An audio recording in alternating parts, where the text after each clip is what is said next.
Точно напладне во вилата Водно, лидерот на Социјалдемократскиот сојуз на Македонија Зоран Заев го доби мандатот за состав на новата влада од председателот на Република Македонија Ѓорѓе Иванов. Врачувањето на мандатот следува откако председателот Иванов доби известување од собранискиот спикер Талат Џафери дека е формирано парламентарно мнозинство. Пречките за доверување мандат за состав на влада на Република Македонија се отстранети. Денеска пристапуваме кон исполнување на член 84, алинеа 1 од Уставот на Република Македонија за определување на мандатар за состав на влада на Република Македонија.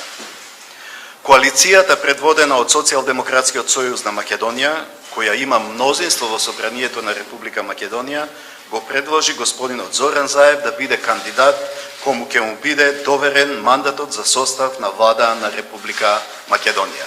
Заев се заблагодари на доверениот мандат. Посочи дека со писмото од председателот на собранието Талат Џафери, испратено до председателот Иванов и неговата гаранција во име на парламентарното мнозинство, создадени се условите кои беа пречка за доделувањето на мандатот.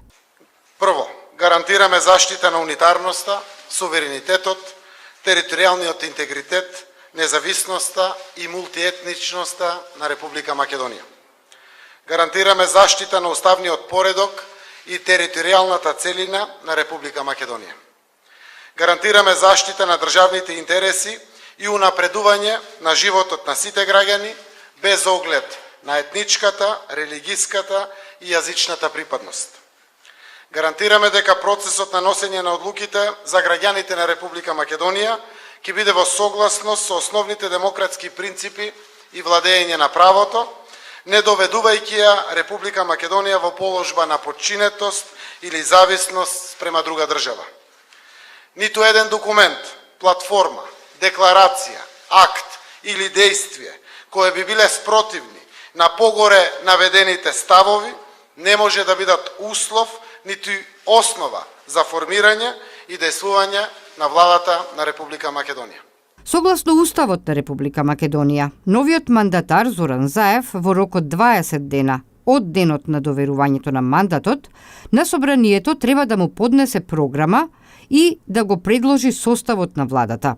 Владата, на предлог на мандатарот и врз основа на програмата, ја избира собранието со мнозинство гласови од вкупниот број пратеници.